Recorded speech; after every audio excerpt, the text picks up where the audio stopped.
Avatar, The Way of Life.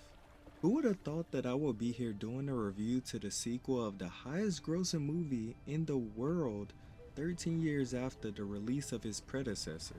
Before we start, this is a spoiler free review, but I will reference the trailer slightly. Now, let's begin.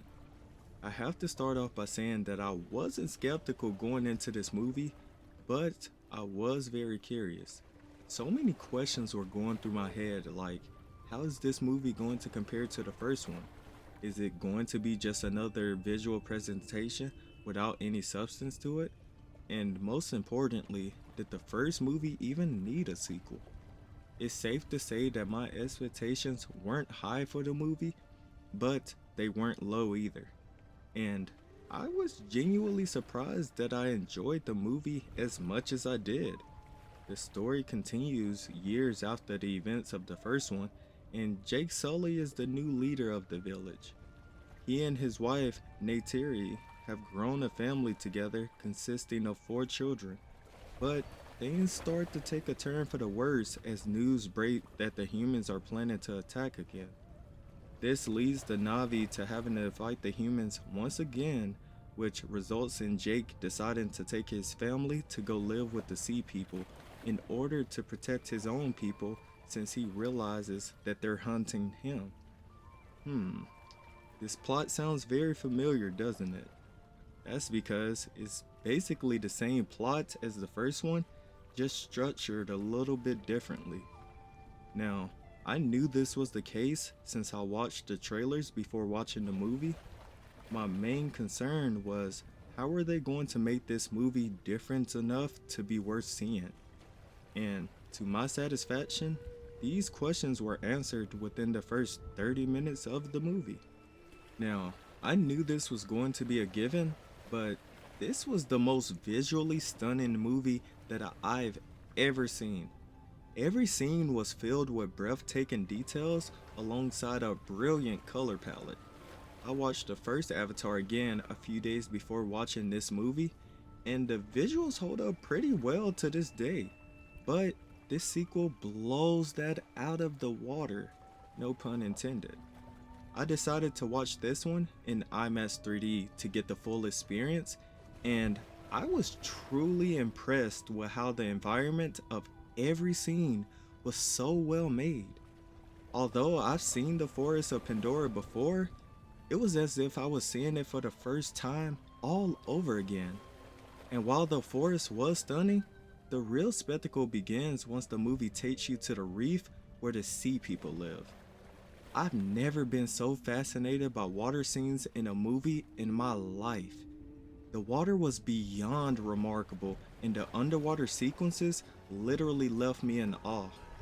Now, it's not surprising to know that this movie looks amazing since the visuals were the main reason why the first one succeeded so well. Now, I know that many of you want to know that if this movie is just a one-trick pony or if it offers something other than fancy visuals and a plot that's basically the same as the first one. And I'm here to say, yes, it does, in a deep, heartfelt way that makes it feel earned by the end. One thing that this movie does extremely well is making sure the audience stays engaged. There's not many dull or unwarranted moments in the movie. From the start, you're hit with story building on what happened over the years since the first film. I love that both old and new characters are fleshed out in a way that allows you to develop a sincere connection with them. This is appreciated because it made me care about what was going on with certain characters. For instance, I was able to see and feel the tension that was growing between Jake and his family, especially between him and his wife, since they were forced to leave their home and learn how to live amongst these new people. Seeing Jake and Neytiri interact with their sons and daughters showed this protective side of them that wasn't able to be shown in the first film. I even enjoyed the relationship building that developed among Jake's family and the Sea People. It didn't feel rushed or out of place, and this relationship building led to some of the most memorable moments of the movie.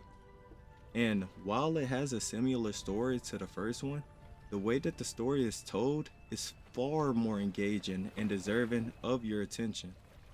Everything was well thought out for the most part, and I never felt like I was ready to leave. But with all the praise being given, there are definitely some areas in which they could have done a better job. For starters, the humans were definitely the weakest aspect of the movie. Just like the first one, they don't serve much of a purpose other than being a threat to the Navis and Pandora. None of the humans had much of a personality. However, they are better written this time around, which doesn't amount to much. I really developed a hate for them by the end of the movie, especially during this one hunting scene, which I'm not going to ruin for you. There are some confusing elements that aren't really answered, such as the lingering situation involving a professor from the first movie.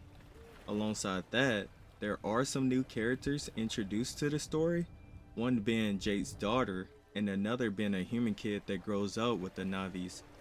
I won't say much, but I did not like the human kid's character and the way it was handled.